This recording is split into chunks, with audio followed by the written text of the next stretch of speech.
video is going to be called Cowology 107, 108, I forget what it is. But it's going to be raising cattle in the subtropics as opposed to other places, I guess. Here's a day in the life and times of.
December 14th, you can see the grass is still green, but the cows are getting as much hay as they want.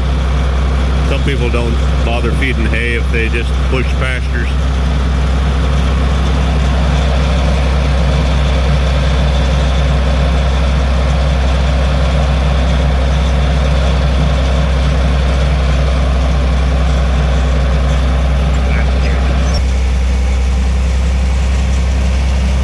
You got those everywhere. Those actually came from Africa. They're called cattle egrets. They arrived here back in the 40s, I believe it was, and they've around in South America. They've been working their way north ever since. I think they're found all the way up to, I don't know, something like Oregon maybe already. They're very helpful, and they eat the flies off the cows. Sometimes I've seen as many as 50 out and around the cows, and they're a helpful little critter. Glad to see them.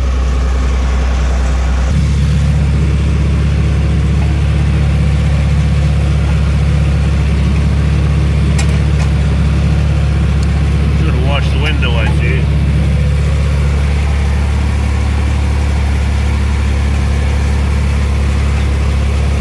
I got a real mixture of cattle. You see a lot of Longhorn, or a lot of Brahma. Some of them are Longhorn Angus cross. Some got some Santa Gertruda, Red Angus. Right there's that's a Longhorn Angus. called the Langus. Half and half. That one's got some Brahma in her. There's one probably got some Santa Gratuita. Anyway, it's kind of been interesting seeing the different breeding characteristics, traits. I always breed them to a Brangus bull. He's over there in the pen right now with a half Dexter, half Angus horned cow that I really don't care much for. She'll be going down the road, but there's a red Angus there crossed with other things, and she's one of my favorite cows.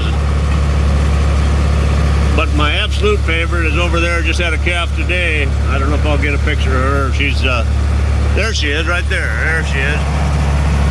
That cow right there has got to be my favorite cow. She's got some, you know, I'm going to say she's got a lot of Santa Gratuita in her, and she's got some,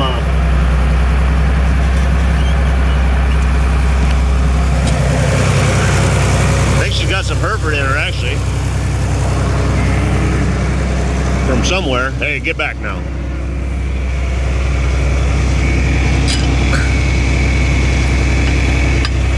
And she got some Hereford in her, I think, because of that calf she just threw this morning. That's it. Look at that little bugger. That's her second calf. That's a little heifer calf. Ain't she cute? Looking for her ma already. Uh-oh, I better get this over to the bull. Hang on. Hey, get out of the way. Hey. Anyway, I think she got a lot of Santa Gratuita in her and maybe some Hereford. I don't know, but she's maybe some Milton Shorthorn. She's an incredible producer, though. Second calf on the ground. Easy to breed. Good temperament. Amazing temperament. If I had 100 of them, I'd be a happy camper. But right now, we're going to feed the bull. Hang on.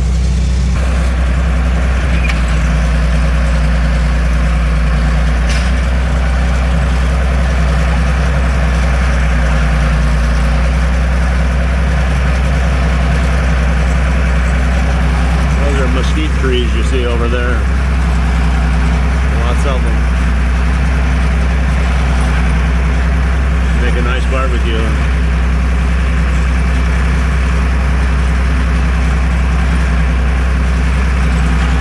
We start calving here. I like to start about the last week of October. I think our first calf was born October 31st this year.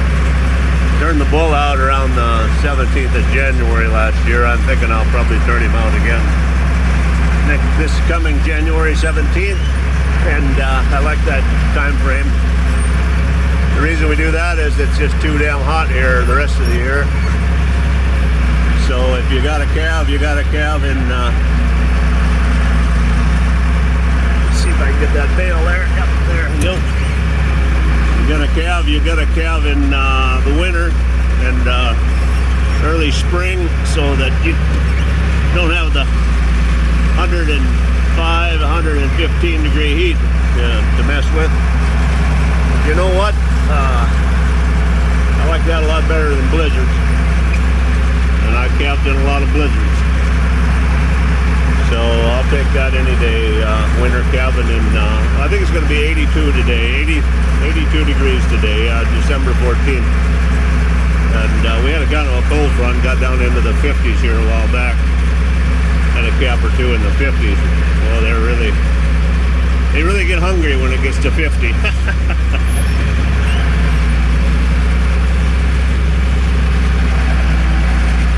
I feed these in a feeder like this, mostly because I got them, I guess, partly.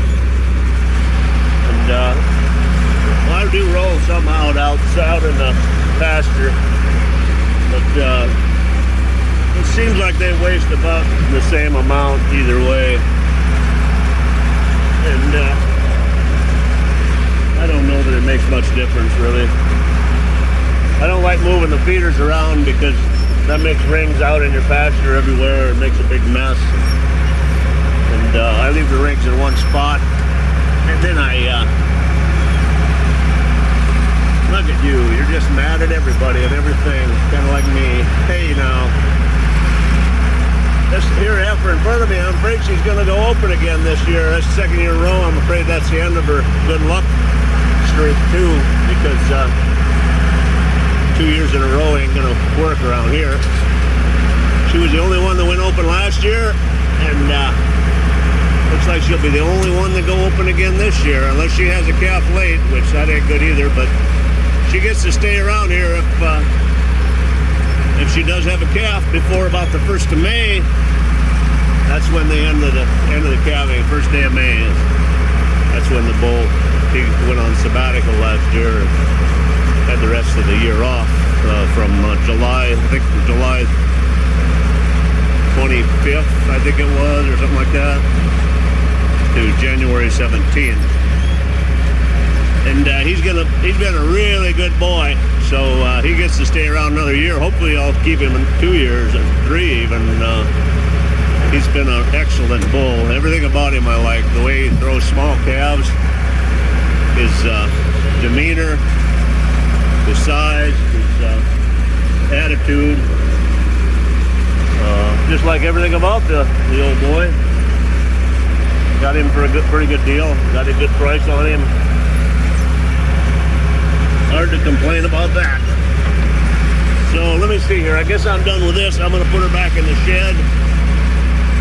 And then we can't forget to shut the main gate, because, oh my God, that would be a disaster, which has happened before. I don't know too many cowboys who have never left the gate open.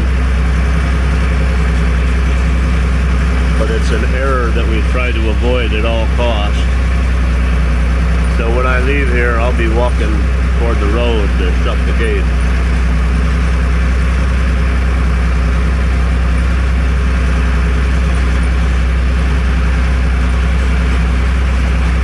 Well, they're going to be happy. Happy night for the cows. I think I'm going to have 15 calves this year. Supposed to have 15 calves this year. That one might go open, but we'll see about that. And then I got 5 more heifers coming up. I want to be at about 20, because we actually only have 40 acres plus 40 or 24 more acres of hay ground, which produces way more feed than I need for 20 head. But that's just where I want to be right now. I might be able to get to 30, but I don't really need to either. So anyway, that's where we're at. I'm going to cut these twines off these bales, and then I'll be back to you here in a minute. All right, 64 acres, like I was saying, and 20 mother cows. So you do the math on that, that's about 3 acres of the cow, but I think you could go higher than that. Them are some pretty nice cows, aren't they? This one here is a kind of a rat tail, but I don't got nothing in her either, so. I don't know, I didn't think I'd like them Angus cross cattle, and Angus and Longhorn, but they're amazingly good good mothers. They're good milkers. They're gentle, good disposition, and I kind of like them now, actually. I just bought them because they were almost free, and I didn't figure on keeping them, but now looks like they're here for the duration. We got 11 calves on the ground out of 15. So the bull, he's a good hard worker. That's one of them Brahma crosses. She's a late calver too. She's stepping back about 2 months, but she was the first calf heifer last year, so she's got that excuse if she wants to use it. She'll be around here as long as she wants to be. But I've noticed that these Brahma crosses don't breed as early. They don't breed back quite as fast, although she's a good big-bodied cow. But she was a first calf heifer last year. Like I said, she's got an excuse if she wants to use it, and I'm sure she will. There's something you don't have many places, but here in the subtropics you do. Those are fire ants. And they'll eat you. They will eat you. It's no wonder the Indians used them any chance they got. Okay. Now, like I was mentioning, I've raised cattle in a lot of places and never any further south than this. But this beats the cold.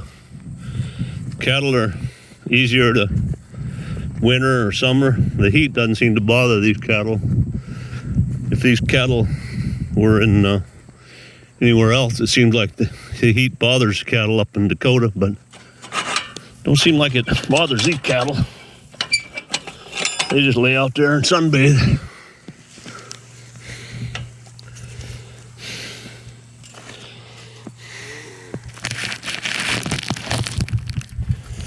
Gotta get the twines off this one more bale.